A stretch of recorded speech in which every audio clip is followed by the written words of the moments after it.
आज हम करने वाले हैं बच्चों रिलेशन एंड फंक्शन। तो चैप्टर 1 है क्लास 12 मैथ्स की रिवाइज एनसीईआरटी से, उसकी मिसलेनियस एक्सरसाइज के क्वेश्चंस करेंगे हम आज। तो क्वेश्चन नंबर 1 पर आते हैं बच्चों। क्वेश्चन नंबर 1 है आपका फंक्शन गिवन है आपको आर टू दिस सेट, ठीक है, और defined by f x equal to x over 1 plus mod x.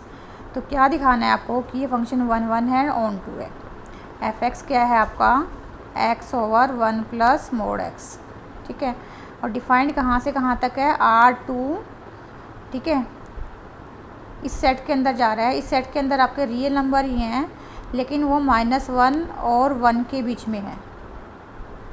Real number ही हैं रेंज के कोडोमेन में आपके, लेकिन वो आपके -1 और 1 के बीच में है, ठीक है। तो मतलब किस फंक्शन के डोमेन तो आपकी R है, और कोडोमेन क्या है इसकी, कोडोमेन है इसकी x belonging to R such that x lies between -1 and 1। Clear, ये आपकी कोडोमेन है। तो इस फंक्शन को आपको 1 शो करना है एंड ऑन टू शो करना है। तो देखो इस केस में जो x है, ये x आपका रियल नंबर से बिलोंग कर रहा है, रियल नंबर है, रियल नंबर सेट से बिलोंग कर रहा है। जब हम 1 प्रूव करते हैं व्हेन f इज़ 1, जब हमें ये शो करना है तो इसमें हमें क्या प्रूव करना होता है, हम इसमें fx1 is equal to fx2 लेकर चलते हैं, fx1 is equal to fx2 लेकर चलते हैं। ये क्या इम्प्लाई करना चाहिए आपका x1 is equal to x2, ये इम्प्लाई कर देगा तो आपका आंसर प्रूव हो जाएगा कि फंक्शन आपका 1 है। तो अब इसमें आपको ये देखना है कि जो ये x1 और x2 हैं ये आपके पॉजिटिव हैं या नेगेटिव हैं। हम या तो दोनों को पॉजिटिव लेंगे या दोनों को नेगेटिव लेंगे। क्लियर, एक पॉजिटिव और एक नेगेटिव नहीं ले सकते, क्योंकि अगर हम एक पॉजिटिव और एक नेगेटिव लेंगे तो देखो क्या बन जाएगा आपका fx1 is equal to fx2 है, तो fx1 आ गया x1 upon 1 plus mod x1, और fx2 आ गया आपका x2 over 1 plus mod x2। तो इस केस में आपके x1 और x2 या तो दोनों 0 से बड़े होने चाहिए, या फिर x1 x2 आपके दोनों 0 से छोटे होने चाहिए, ठीक है। क्योंकि अगर इफ़ x1 ग्रेटर देन 0 है और x2 लेस देन 0 है तो आपका ये वाला रिज़ल्ट कॉन्ट्राडिक्ट हो जाएगा, ठीक है, क्योंकि हम fx1 इक्वल टू fx2 लेकर चल रहे हैं। अगर मैं x1 को 0 से बड़ा ले रही हूँ और x2 को 0 से छोटा ले रही हूँ तो देखो ये वाली साइड आपकी ग्रेटर देन 0 आ जाएगी और ये वाली साइड आपकी लेस देन 0 आ जाएगी। क्लियर, तो ये कॉन्ट्राडिक्शन आ जाएगी, यहाँ पे दोनों इक्वल नहीं बनेंगे। सिमिलरली अगर मैं x1 को लेस देन 0 लेती हूँ और x2 को ग्रेटर देन 0 लेती हूँ तब भी आपकी यही कॉन्ट्राडिक्शन आएगी, ठीक है।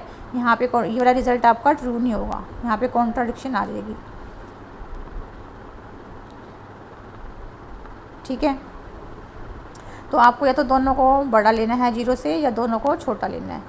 तो अगर मैं केस 1 लेती हूँ, आपके x1 और x2 दोनों आपके 0 से बड़े हैं, तो देखो इस केस में आपका ये रिज़ल्ट क्या बन जाएगा, ये बन जाएगा fx1 is equal to fx2 है, ये हम लेके चल रहे हैं।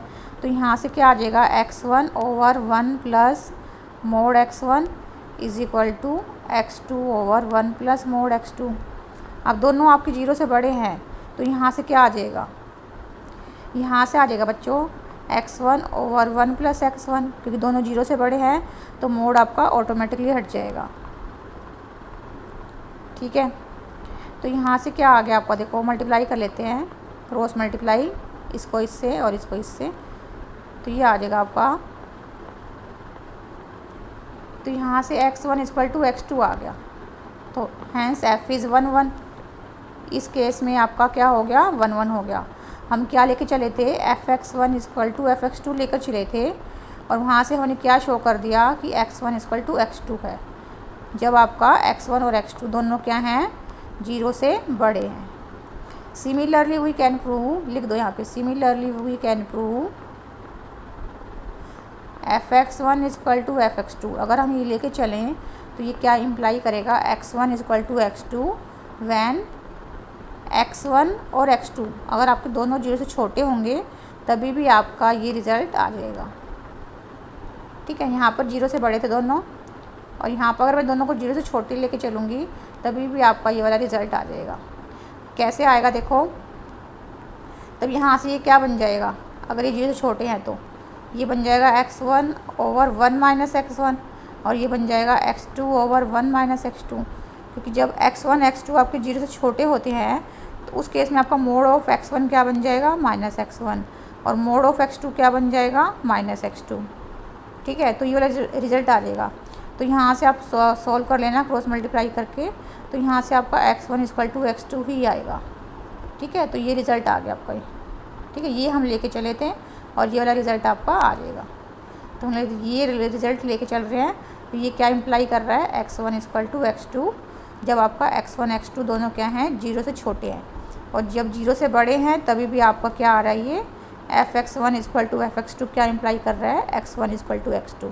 इट मीन्स कि f क्या हो गया आपका, 1 1 हो गया। दोनों केसेस में क्या आ गया, 1 1 आ गया। ठीक है, hence f is 1 1 for all x belonging to R। ठीक है, क्योंकि ये वाला केस तो आपका पॉसिबल ही नहीं है, ये वाला केस तो आपका पॉसिबल ही नहीं है, ये वाला केस तो हम ले ही नहीं सकते। ठीक है, क्योंकि ये वाला केस लेते हैं तो आपका जो ये fx1 इक्वल टू fx2 जो हम लेके चलते हैं ये आपका कॉन्ट्राडिक्ट हो जाता है, यहाँ पे कॉन्ट्राडिक्शन आ जाती है आपकी। क्लियर, तो ये दो केस तो हमें लेने ही नहीं है, हमें केस लेने हैं x1 greater than 0 x2 greater than 0, ये केस लेना है, और ये केस लेना है आपको x1 less than 0 x2 less than 0। ये दो केस लेके हमें क्या प्रूव करना है, fx1 क्या प्रूव किया है मैंने, fx1 equal to fx2 implies x1 equal to x2, और इसमें भी क्या प्रूव करा है मैंने, fx1 इक्वल टू fx2 मैं लेकर चली थी और वहाँ से क्या इम्प्लाई कर दिया कि x1 इक्वल टू x2। तो इन दोनों केसेस से आप क्या कह सकते हो कि f इज़ 1 1। ठीक है, for all x belonging to R।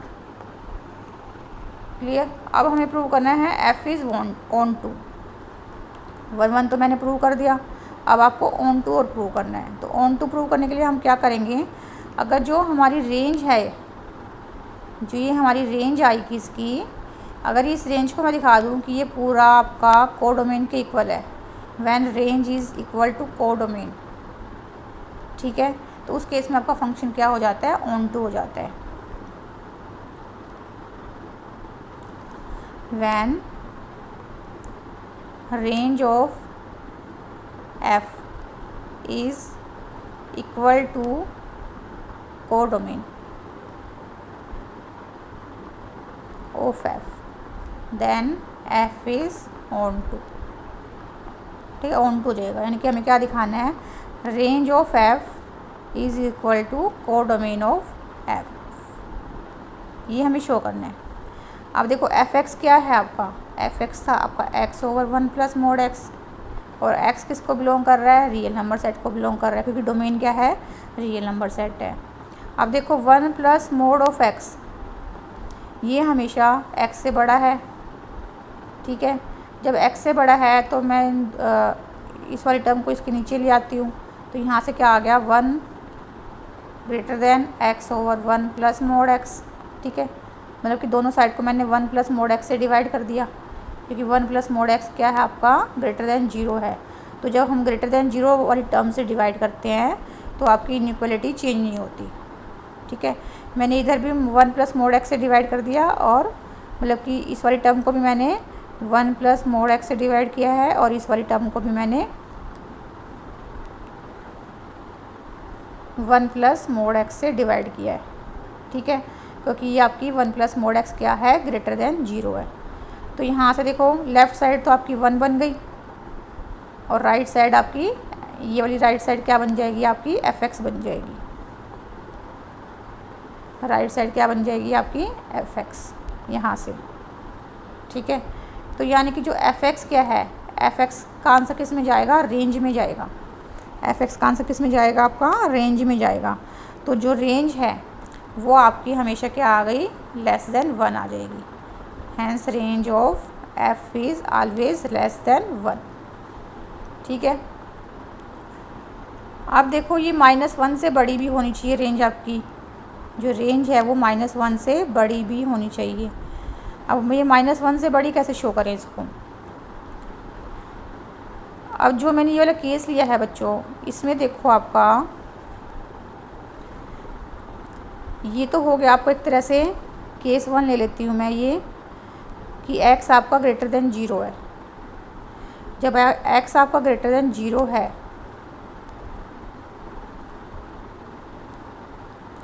ठीक है, ये मैं आपको दोबारा से बताती हूँ अच्छे से, 2 केस लेके समझाती हूँ।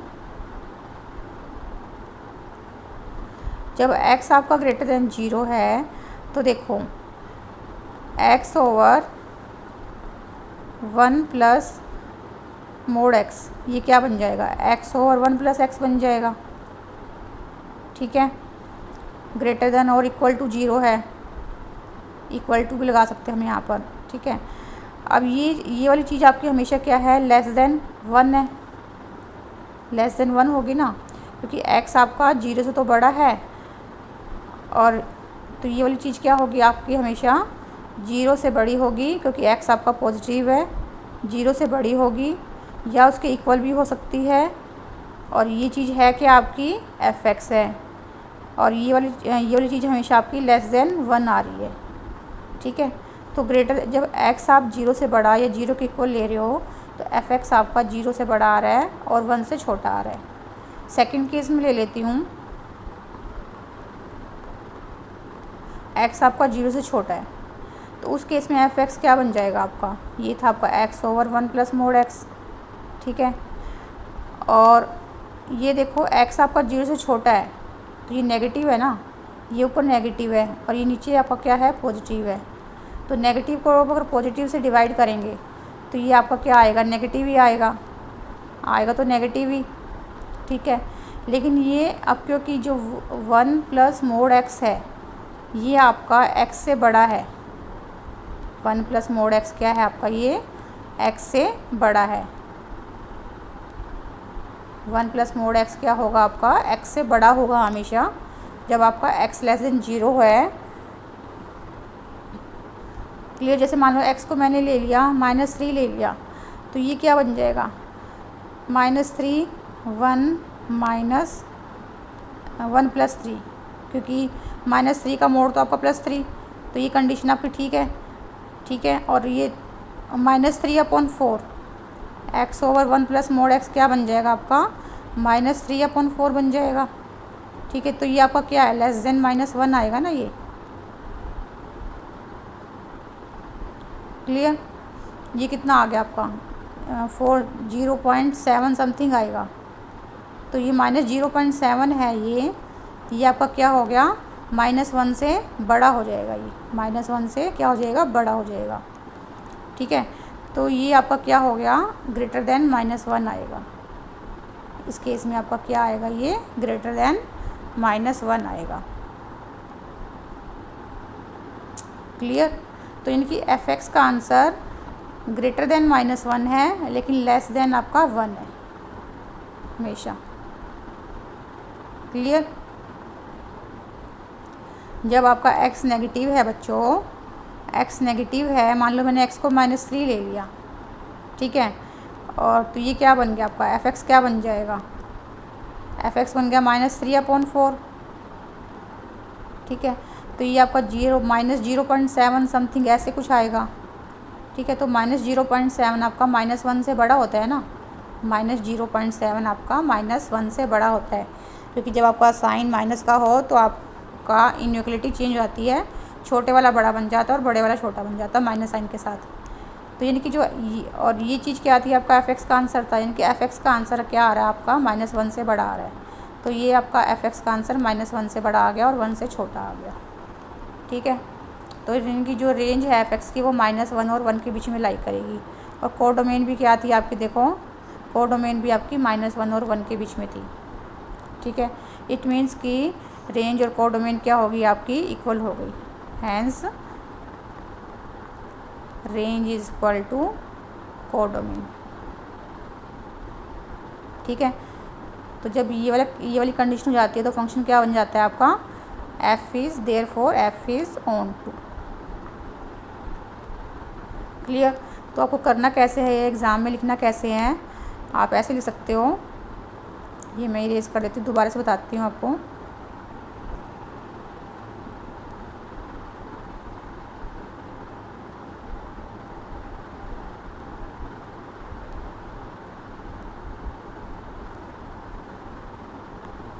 जब आपका x लेस देन 0 होगा तो उस केस में f(x) क्या आ जाएगा आपका, ग्रेटर देन -1 आ जाएगा। ठीक है, और जो इससे पहले था जब x आपका ग्रेटर देन और इक्वल टू 0 था, उस केस में आपका f(x) क्या आया था, लेस देन 1 आया था। ठीक है, जब x आपका ग्रेटर देन और इक्वल टू 0 है, उस केस में f(x) आपका लेस देन 1 है और 0 से बड़ा या 0 से के इक्वल है। ये वाली कंडीशन आई थी इसमें। और केस 2 में अगर f(x) आपका 0 से छोटा है तो उस केस में f(x) आपका ग्रेटर देन -1 आ गया।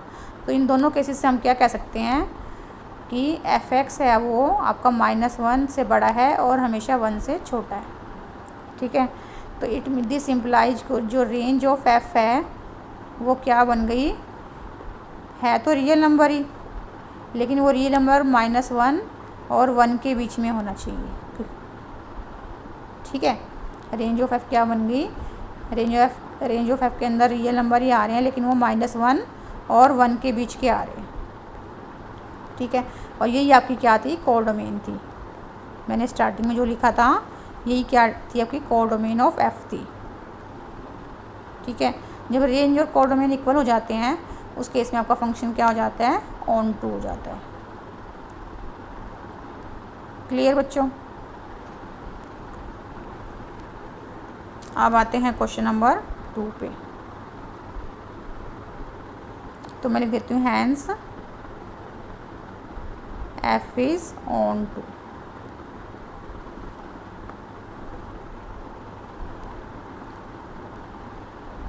अब आते हैं क्वेश्चन नंबर 2 पर। इसमें फंक्शन है आपका f(x) is equal to x³। ठीक है, और फंक्शन है फ्रॉम r टू r। इसको क्या शो करना है, इंजेक्टिव। तो इंजेक्टिव क्या होता है आपका, 1 को हम इंजेक्टिव भी बोलते हैं। तो इंजेक्टिव में वही होता है आपका x1 f(x1) is equal to f(x2) लेके चल रहे हैं हम। और ये क्या शो करना चाहिए आपके, x1 is equal to x2, ये हमें शो करना है। ठीक है, टू शो। अगर हम ये शो कर देते तो फंक्शन आपका क्या बन जाएगा, 1 बन जाएगा। तो देखो f(x1) यहाँ से क्या बन गया, x1³ बन गया, और f(x2) क्या बन गया यहाँ से, x2 का क्यूब। ठीक है, तो ये कब पॉसिबल है, ये अब पॉसिबल है जब आपका x1 x2 के इक्वल आ जाए। ठीक है, तभी पॉसिबल है। तो हैंस फंक्शन इज़, तो ये हमने प्रूव कर दिया ना, हैंस फंक्शन f इज़ 1 1।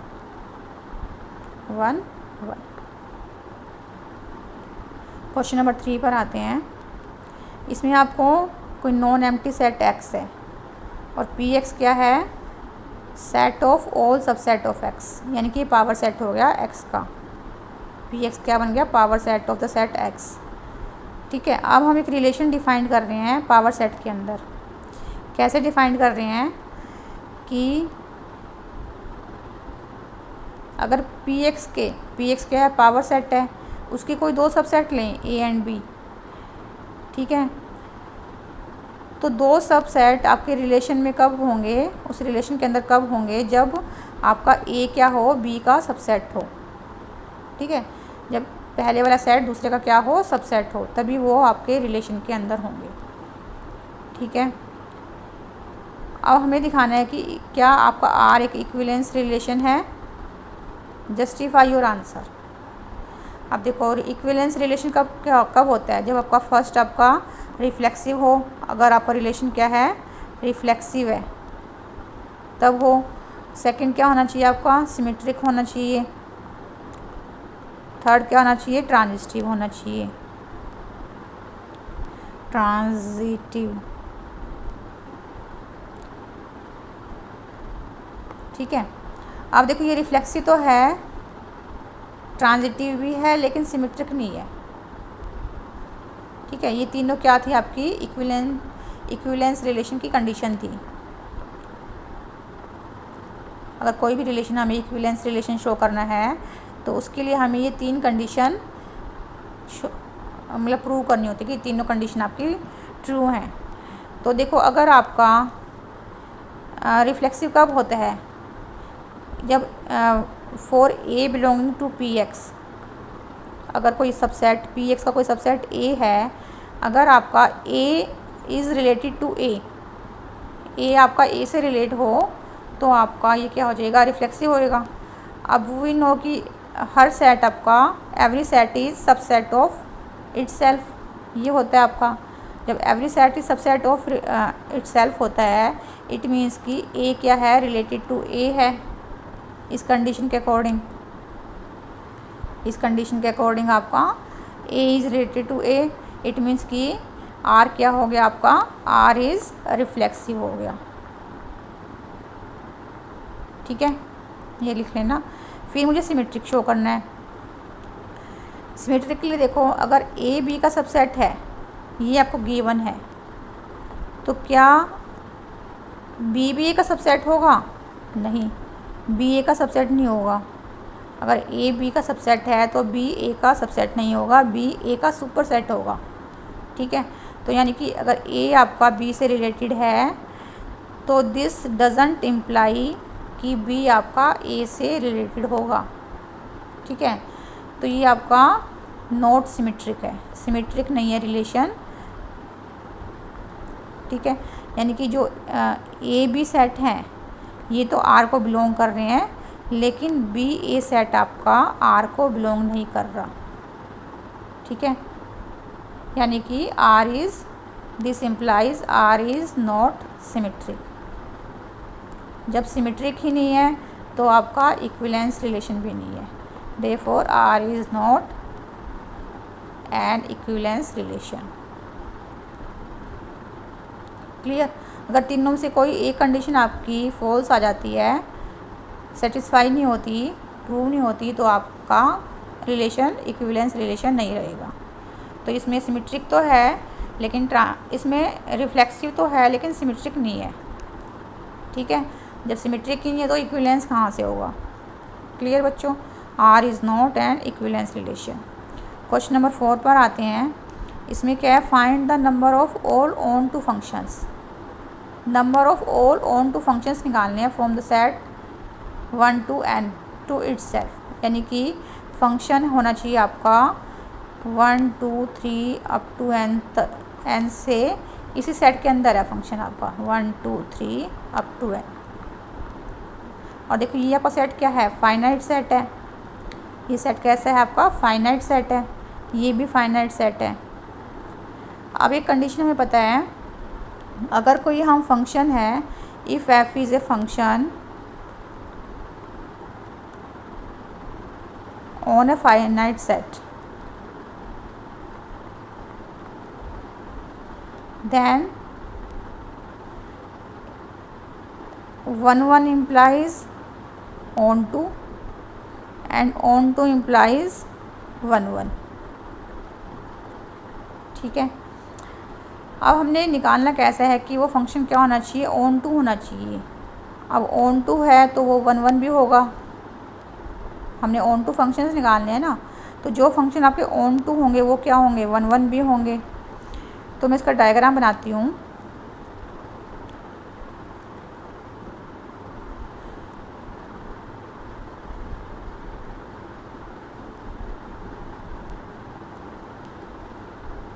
ठीक है, इसमें 1 2 3 अप टू n, ये 1 है, ये 2 है, ये 3 है, ऐसे इसमें ये 1 है, 2 है, 3 है और लास्ट में n है। तो फंक्शन क्या होगा, f is 1 1 as well as onto. On 1 1 की ओर है क्योंकि फाइनाइट सेट है। फाइनाइट के सेट में अगर आपका फंक्शन 1 1 है तो वो ऑन टू होगा, ऑन टू है तो वो 1 1 होगा, ठीक है। एक है तो दूसरा ऑटोमेटिकली अपने आप ही हो जाएगा। अब देखो 1 1 की कंडीशन क्या होती है, 1 1 की कंडीशन क्या होती है कि अगर fx1 इक्वल टू fx2 है तो x1 इक्वल टू x2 होना चाहिए। ठीक है, तो यानी कि इसका मतलब क्या होता है, 1 1 का मतलब क्या होता है आपका, 1 1 मीन्स कि each element have only 1 and 1 image. ठीक है, 1 1 का मतलब क्या होता है आपका कि हर फंक्शन की आपकी एक ही इमेज है। क्लियर, आपका फंक्शन 1 1 कब होता है, जब उसकी एक ही इमेज हो। A function is 1 1 if the images of distinct element of x under F R distinct. ठीक है, डिस्टिंक्ट एलिमेंट की डिस्टिंक्ट इमेजेस होनी चाहिए। क्लियर,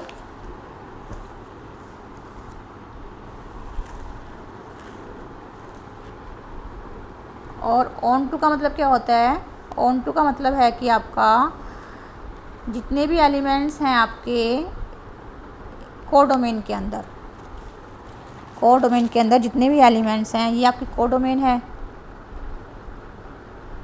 ये आपकी डोमेन है।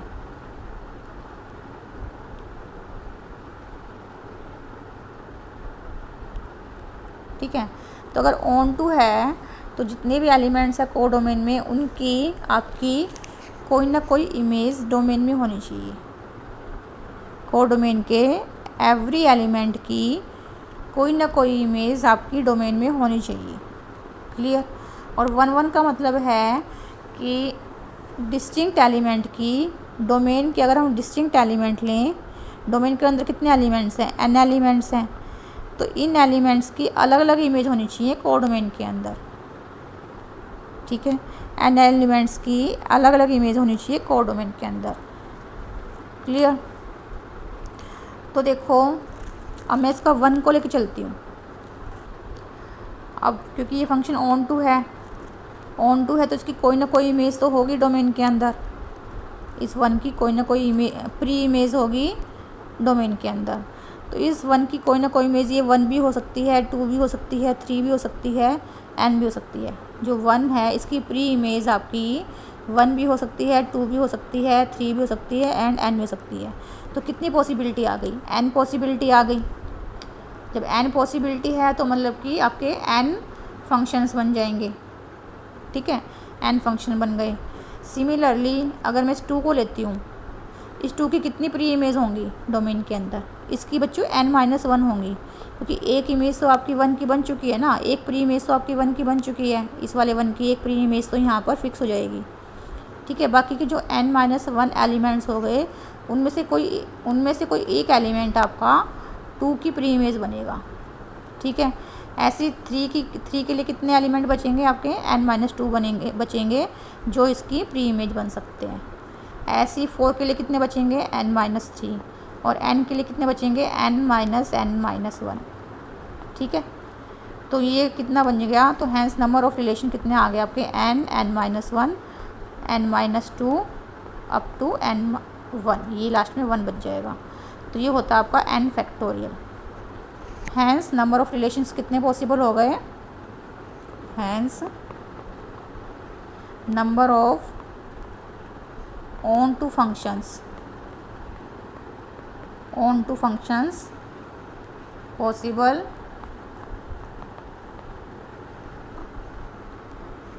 Are n factorial. Clear, number of possible यहाँ लगा देती हूँ मैं, number of possible onto functions.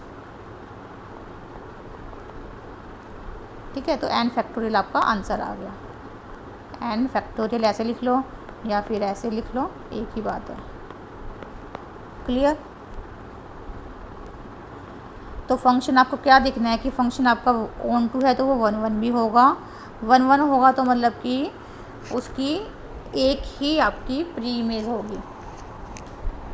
ठीक है, हर एलिमेंट की एक ही प्री इमेज होगी। मतलब हम कोई भी एलिमेंट ले कोडोमेन से, उसकी ओनली एक ही प्री इमेज होगी।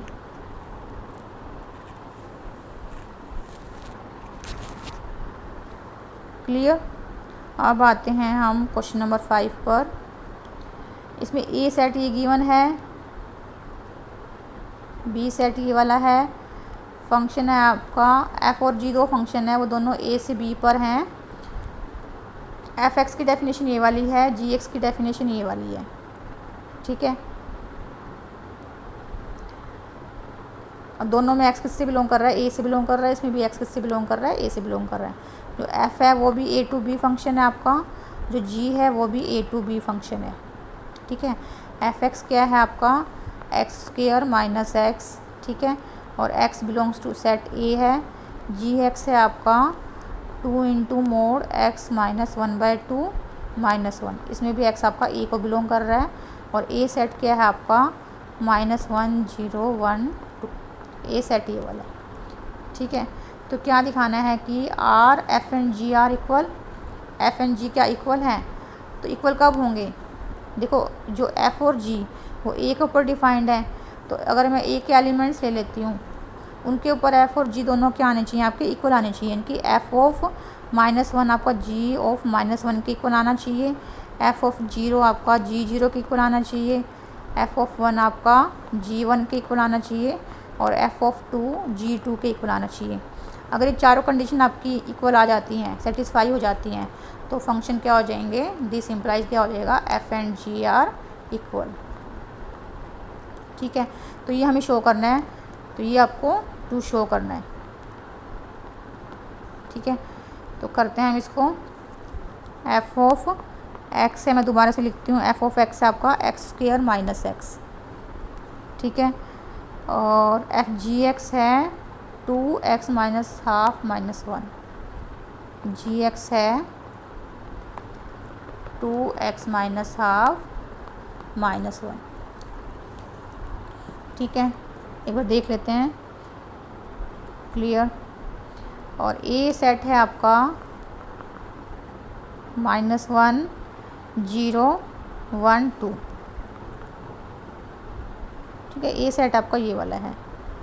अब देखो एफ ऑफ -1 निकालती हूँ मैं, एफ ऑफ -1 कितना आ जाएगा, -1 का स्क्वायर 1, और ये हो गया आपका 2 आ गया। जी ऑफ -1 निकालती हूँ, यहाँ से निकलेगा, तो 2 मोड -1 माइनस हाफ -1, तो अगर 2 -3/2 तो प्लस का 3/2 आएगा, 2 से 2 कैंसिल, तो ये भी 2 आ गया। तो f of -1 is equal to g of -1 आ गया। ठीक है, सिमिलरली यू कैन शो, आपको करके दिखाना है, यू हैव टू शो कि एफ ऑफ 0 आपका जी 0 के इक्वल आ रहा है। ये देखना, एफ ऑफ 0 आपका 0 आ रहा है, जी 0 भी आपका यहाँ से 0 आ जाएगा। ठीक है, एफ ऑफ अगर आप 1 निकालोगे तो ये आ जाएगा, एफ ऑफ 1 आएगा आपका 1 - 1 0, और यहाँ से 1 - 1/2 ये भी 0 आ जाएगा। निकाल के देखना, ये भी 0 आ रहा है आपका। ठीक है, और एफ ऑफ 2 निकालोगे तो आप देखो कितना आएगा आपका, एफ ऑफ 2 आएगा 2 2 ज़ा 4 -2 2, और जी 2 देखो 2 - 3/2 ये भी 2। ठीक है, तो जब ये सारे आपके इक्वल आ रहे हैं, इट मीन्स कि f and ji are equal. जिस भी सेट के ऊपर आपके फंक्शन डिफाइंड थे ये दोनों, उन सेट के अगर हम पॉइंट्स को लेते हैं, एलिमेंट्स को लेते हैं, उन एलिमेंट्स के ऊपर इन दोनों फंक्शन की वैल्यू क्या आ रही है, आपकी इक्वल आ रही है। तो इट मीन्स कि फंक्शन आपके क्या हो गए, इक्वल हो गए। और जो इनकी वैल्यू आ रही है बच्चों, वो बी सेट के अंदर आ जानी चाहिए। तो देखो आपका f of -1 is equal to g of -1 आए थे, और किसके इक्वल आया था आपका 2 के इक्वल आए थे। तो आंसर या तो 2 आ रहा है आपका या 0 आ रहा है। तो ये आपके 2 और 0 दोनों बी सेट में जा रहे हैं। देखो ये बी सेट में आपके जा रहे हैं 2 और 0। ठीक है, क्लियर। तो मतलब कि जो रेंज है इसकी, जो रेंज है इसकी 2 0 हो गई, 0 2 हो गई, लेकिन वो कोडोमेन के इक्वल नहीं है। तो इट मीन्स कि दोनों फंक्शन आपके ऑन टू नहीं है। क्लियर। अब आते हैं, ये आपको प्रूव नहीं करना है इसमें, ये मैंने वैसे बता दिया आपको। अगर आपका फंक्शन ऑन टू होता है तो उस केस में आपका रेंज और कोडोमेन दोनों इक्वल हो जाएंगी। क्वेश्चन नंबर 6 देखिए, ए सेट है, इसमें 1 2 3। आपको क्या निकालने हैं, नंबर ऑफ़ रिलेशंस निकालने हैं, जिसके अंदर 1 2 1 3 तो है ही है। ठीक है, मान लो कोई रिलेशन है, उसके अंदर आपको 1 2 और 1 3 ये एलिमेंट तो लेना ही लेना है। ठीक है, विचार वो रिलेशन क्या होना चाहिए, रिफ्लेक्सिव भी होना चाहिए और सिमेट्रिक भी होना चाहिए। अब ये जो रिलेशन है ये आपका रिफ्लेक्सिव कब होगा, जब आपका ये 1 1 भी होगा, उसके अंदर 2 2 भी होगा और 3 3 भी होगा, तभी तो रिफ्लेक्सिव होगा ये। ठीक है, एंड सिमेट्रिक भी होना चाहिए। अब सिमेट्रिक है तो देखो, सिमेट्रिक कब होता है, जब 1 2 उसको बिलोंग कर रहा है तो 2 1 भी बिलोंग करना चाहिए, 1 3 बिलोंग कर रहा है तो 3 1 भी बिलोंग करना चाहिए। ठीक है, तो अब ये सिमेट्रिक भी हो गया। आर क्या बन गया, रिफ्लेक्सिव भी बन गया और सिमेट्रिक भी बन गया। सिमेट्रिक क्यों बना है, क्योंकि 1 2 बिलोंग कर रहा है तो 2 1 भी बिलोंग कर रहा है, 1 3 बिलोंग कर रहा है तो 3 1 भी बिलोंग कर रहा है, और ये दो एलिमेंट तो श्योर हैं कि आपके बिलोंग कर ही रहे हैं। तो इनको देखते हुए मैंने रिफ्लेक्सिव की कंडीशन पूरी कर दी और ये सिमेट्रिक की कंडीशन पूरी कर दी। ठीक है, अब उसने कहा है कि ये ट्रांजिटिव नहीं होना चाहिए। ठीक है, ट्रांजिटिव नहीं होना चाहिए, तो ट्रांजिटिव यानी कि 1 2 बिलोंग कर रहा है, जैसे 1 3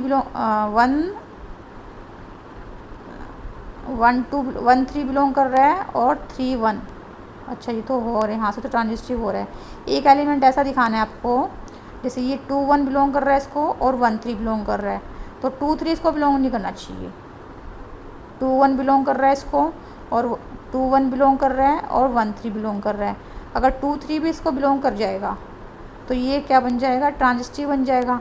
लेकिन हमें तो नॉट ट्रांजिटिव दिखाना है, तो 2 3 इसके अंदर नहीं होना चाहिए।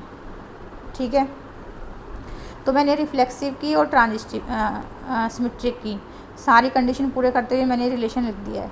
तो इसके अंदर कितने एलिमेंट्स हो गए बच्चों, the number of relations containing 1 2 1 3 which are reflexive and symmetric but not transitive is. तो कितने रिलेशन पॉसिबल हो गए,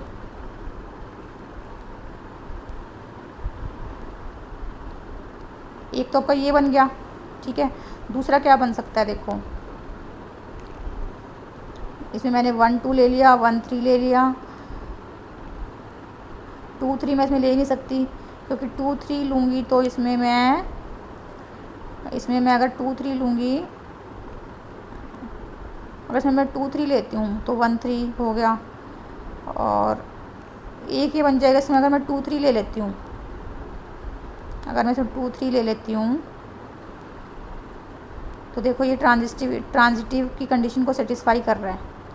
1 2 इसमें है, 2 3 इसमें है, तो 1 3 भी इसमें है। ठीक है, और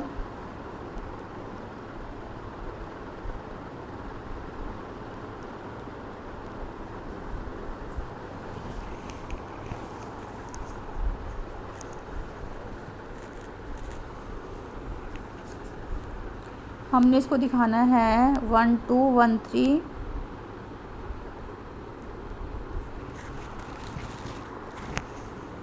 2 3 2 3 लेती हूँ मैं इसमें,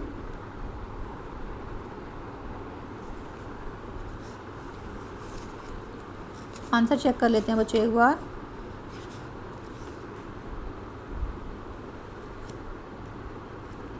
ठीक है, ए ही बनेगा, एक ही रिलेशन बन रहा है, क्योंकि 2 3 तो मैं ले नहीं सकती ना इसमें।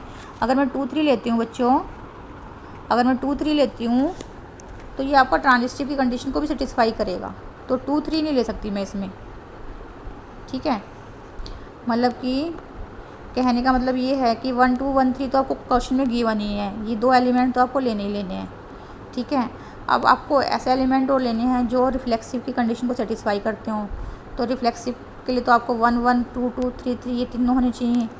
अब सिमेट्रिक की कंडीशन को सेटिस्फाई करने चाहिए, तो सिमेट्रिक के लिए आपको 1 2 इसमें है तो 2 1 भी इसमें होना चाहिए, 1 3 इसमें है तो 3 1 भी होना चाहिए।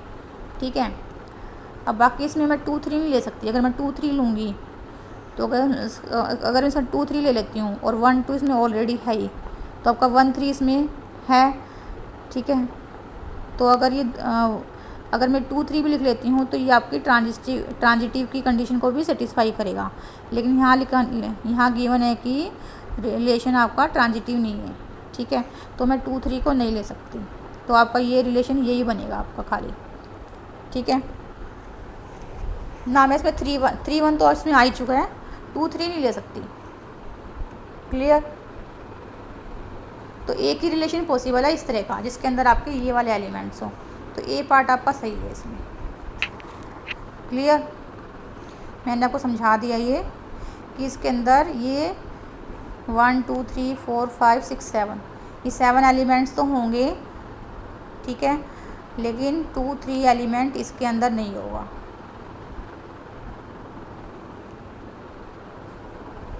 क्लियर। क्योंकि 2 3 एलिमेंट इसके अंदर ले लेते हैं तो ये ट्रांजिटिव की कंडीशन को सेटिस्फाई करेगा, लेकिन आपका रिलेशन क्या है, ट्रांजिटिव नहीं है। क्लियर। तो नंबर ऑफ़ रिलेशन कितने पॉसिबल हो गए, हैंस नंबर ऑफ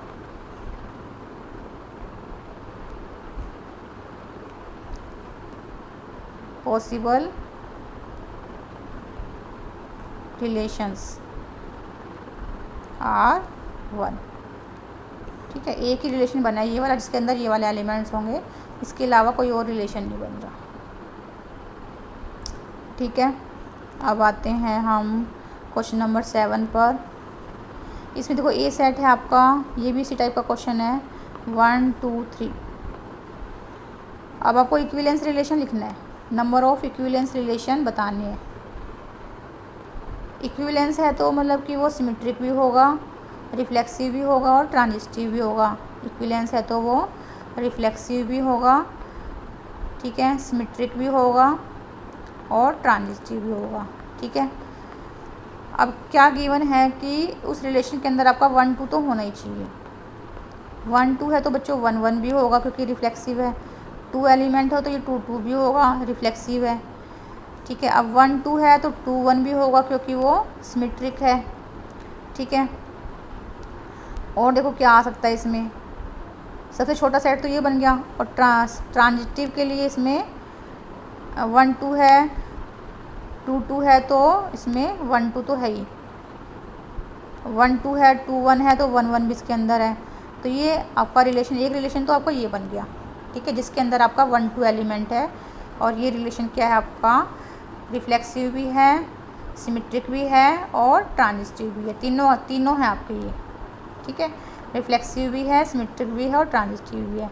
एक और मैं बना देती हूँ जिसके अंदर आपका 1 2 है, ये तो होना ही चाहिए।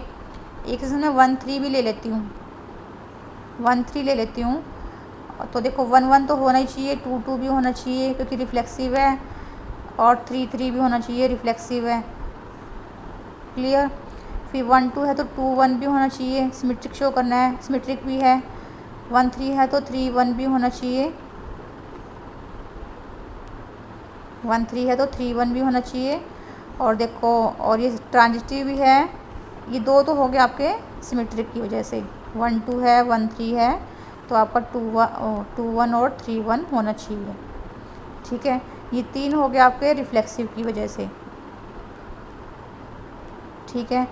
और अब ट्रांजिटिव की वजह से क्या होना चाहिए, देखो 1 2 है और 2 1 है, 1 2 है और 2 2 है तो 1 2 भी इसके अंदर है, 1 2 है, 2 1 है तो ये भी है, 1 3 है और 3 1 है तो 1 1 भी इसके अंदर है, 3 1 है, 3 3 भी इसके अंदर है। तो एक रिलेशन आपका ये हो गया, ठीक है। एक रिलेशन बन जाएगा, ये रिलेशन आपका सिमेट्रिक भी है, ट्रांजिटिव भी है और रिफ्लेक्सिव भी है। तीसरा रिलेशन मैं ले लेती हूँ, एक 1 2 हो, इसमें 1 3 हो और 2 3 भी हो, ठीक है। ये तीनों एलिमेंट लिख लेती हूँ। तो 1 1 भी होना चाहिए क्योंकि रिफ्लेक्सिव है, 2 2 भी होना चाहिए, 3 3 भी होना चाहिए, और 1 2 है तो 2 1 होना चाहिए क्योंकि सिमेट्रिक है, 1 3 है तो 3 1 होना चाहिए, 2 3 है तो 3 2 होना चाहिए, ठीक है। और एलिमेंट्स क्या आएंगे, मैं नेक्स्ट पे लिख रही हूँ। और क्या होना चाहिए आपका, देखो 1 2 है, 2 3 है तो 1 3 भी है, और ये 1 2 है, 2 3 है, तो 1 3 है, ट्रांजिटिव है, ट्रांजिटिव हो गया इसमें। 1 3 है और 3 1 है तो 1 1 है। 2 3 है और 3 3 है तो 2 3 भी इसके अंदर है। ये 1 1 है और 1 2 है तो 1 2 भी इसके अंदर है। ठीक है, 2 2 है और 2 3 है तो 2 3 भी इसके अंदर है। 3 2 है तो 3 2 भी इसके अंदर है। ठीक है, तो आपके सारे ये एलिमेंट्स लिख दिए हैं। ये आपकी इससे ये सारे एलिमेंट्स लिखने से रिलेशन आपका रिफ्लेक्सिव भी बन रहा है, ट्रांजिटिव भी बन रहा है और सिमेट्रिक भी बन रहा है। तो कितने रिलेशन पॉसिबल हो गए बच्चों? 3 रिलेशन पॉसिबल हो गए आपके। ठीक है, एक रिलेशन ये हो गया जिसके अंदर ये वाले एलिमेंट्स होंगे। ये वाले एलिमेंट्स आपके रिफ्लेक्सिव, सिमेट्रिक और ट्रांजिटिव तीनों कंडीशन सेटिस्फाई कर रहे हैं। एक रिलेशन ये वाला हो गया, ये भी आपका रिफ्लेक्सिव, सिमेट्रिक और ट्रांजिटिव तीनों कंडीशन सेटिस्फाई कर रहा है। एक रिलेशन आपका ये वाला हो गया, ये भी आपका रिफ्लेक्सिव, ट्रांजिटिव और सिमेट्रिक तीनों कंडीशन सेटिस्फाई कर रहा है। तो कितने रिलेशन पॉसिबल हो गए आपके? नंबर ऑफ़ रिलेशंस कितने हो गए बच्चों? 3 हो गए। ठीक है, आया समझ में क्वेश्चन आपको? तो तीनों रिलेशन के अंदर आपके एलिमेंट्स कुछ सेम है और कुछ अलग है। क्लियर? हैंस आपका C part is correct answer. C part is correct answer.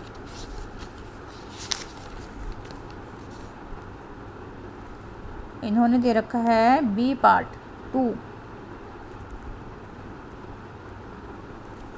B part 3 relation possible नहीं बच्चों, 2 रिलेशन पॉसिबल हैं। तो कैसे हैं देखो,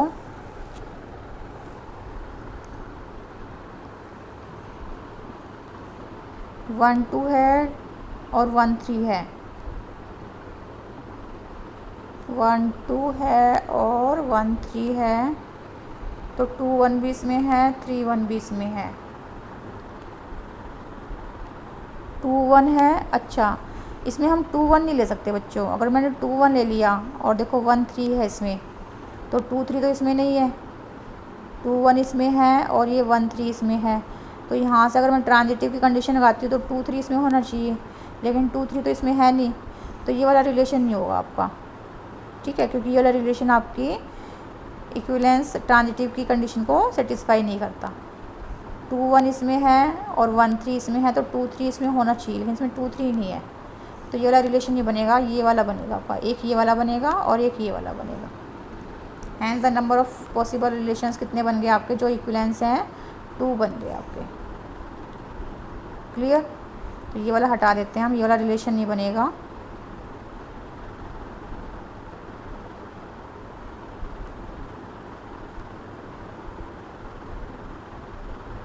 ठीक है, जो भी हम रिलेशन लिख रहे हैं वो आपकी तीनों कंडीशन को सेटिस्फाई करनी चाहिए। तो जो मैंने ये बीच में लिखा था रिलेशन, ये आपकी ट्रांजिटिव की कंडीशन को सेटिस्फाई नहीं कर रहा था, तो ये रिलेशन नहीं ले सकते हम। ये जो नीचे वाला रिलेशन है और ये जो ऊपर वाला रिलेशन है, ये वाले रिलेशन आपके तीनों कंडीशन को सेटिस्फाई कर रहे हैं। आप भी चेक कर लेना एक बार। ठीक है, तो इसके अंदर तो आपके 4 एलिमेंट्स हो गए और नीचे वाले में 1 2 3 4 5 6 7 8 9 एलिमेंट्स हो गए। ठीक है, क्लियर? तो हैंस नंबर ऑफ़ रिलेशन कितने पॉसिबल हो गए आपके? हैंस